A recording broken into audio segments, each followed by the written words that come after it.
I now give the floor to Mr. Hans Grundberg.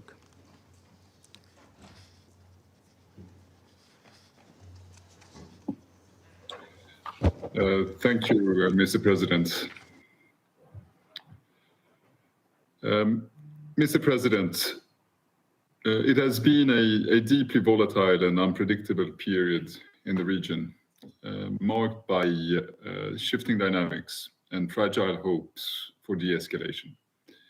We all welcome the ceasefire between Iran and Israel, hoping it would create the space needed for diplomacy to regain momentum, including in Yemen. But against the backdrop of negotiations for a ceasefire in Gaza, we have witnessed multiple missile attacks by Ansar Allah against Israel during the reporting period, and we are now, with grave concern, seeing an escalation in the Red Sea with attacks on 2 commercial ships earlier this week by Ansar Allah, resulting in civilian loss of life and casualties, as well as the potential for environmental damage. These were the first attacks on commercial vessels in over 7 months. In response, Israeli airstrikes have hit Sana'a earlier in the reporting period, as well as the ports of Hodeidah, Ras Issa and Salif, and a power station on Sunday. Freedom of navigation in the Red Sea must be safeguarded, and civilian infrastructure must never become target of conflict. Above all, Yemen must not be drawn deeper into regional crises that threaten to unravel the already extremely fragile situation in the country. The stakes for Yemen are simply too high.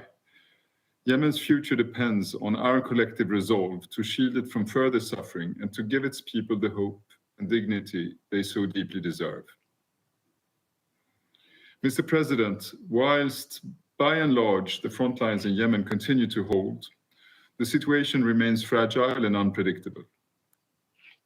There has been a continuation of military activity in governorates such as Al-Dale, Al-Jawf, Marib, Taiz, and Sada. I'm also concerned about troop movements towards Al-Dale, Marib, and Taiz. And I recognize that for some, on both sides of the conflict, the appetite for a military escalation remains. A military solution, however, remains a dangerous illusion that risks deepening Yemen's suffering. While negotiations may not be easy, they offer the best hope for addressing, in a sustainable and long-term manner, the complexity of the conflict. However, it is urgent to move forward, as time is not on our side. The longer the conflict is drawn out, the more complex it becomes.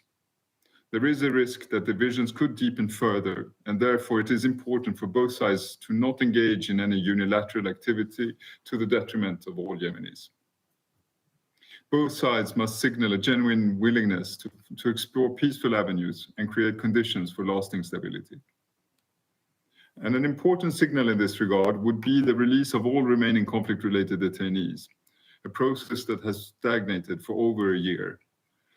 There is nothing strategic in prolonging the suffering of families that have already waited far too long for the return of their loved ones. The parties agreed on an all-for-all release, and now it is time for them to fulfill that commitment. Turning to the economy, across Yemen, the little money people do have in their pockets is either falling in value or literally falling apart. Concern among citizens and across the private sector over the dire countrywide economic situation is increasing. Also increasing, tragically, is the food insecurity and threat of famine. The economy has, in effect, become the most active frontline. But as I have said before, the economy is an area where practical collaboration between the parties can create meaningful change and immediately and positively impact the lives of Yemenis. In recent weeks, we've welcomed the opening of the Al-Dale road that has increased freedom of movement and expanded avenues for economic activity. This demonstrates what is possible. I call on the parties to engage in moving forward on tangible and practical measures that would facilitate the full and timely payment of salaries, increase the purchasing powers of Yemenis, improve the service delivery, and stimulate the economy. This was the focus of my discussion with the newly appointed Prime Minister Salim bin Break when I was in Aden last week, and includes enabling the government of Yemen to resume oil and gas production and exports. Mr. President, in the coming months, a positive shift towards greater stability in the region would certainly be welcome and could create an environment for Yemen to move forward. But this cannot be a precondition for change. Yemen must advance regardless, moving from simply managing shocks and volatility to developing practical steps that lay the groundwork for lasting solutions. To make this possible, 3 core areas must be prioritized. First, supporting de-escalation along the front lines and working with the parties on the parameters for a nationwide ceasefire. My office will continue its active engagement through the Military Coordination Committee and with other senior military and security representatives to promote an inclusive security dialogue that can build trust between the parties at national and local level. Second, establishing a path for talks between the parties.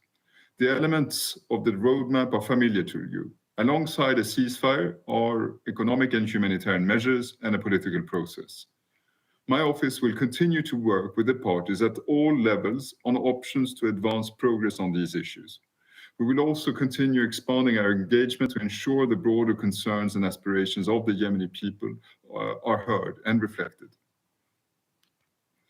Third, I will continue to work with the region and international community on the broader security guarantees that are needed, including on freedom of navigation in the Red Sea.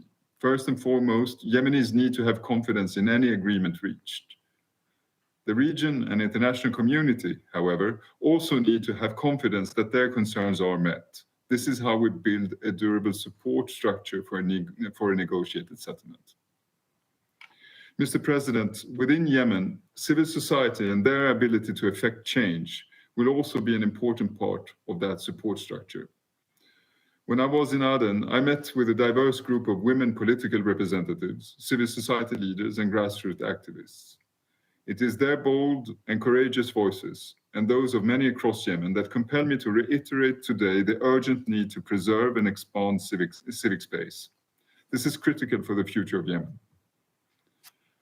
I end by reiterating my call for the unconditional and immediate release by Ansar Allah of all those arbitrarily detained from the United Nations, national and international NGOs, civil society organizations, and diplomatic missions. The number of cases requiring urgent medical attention are increasing. They need access to medical assistance. They need to be home with their families. We will not let this issue drop. Our detained colleagues are not forgotten, not by me or my mission, nor by all of us in the United Nations working tirelessly for the sake of the Yemeni population. Mr. President, I remain deeply grateful to the members of this Council for your steadfast support for Yemen and for my mediation efforts. A consistent and coordinated message from this Council strengthens the international community's resolve to pursue a negotiated settlement.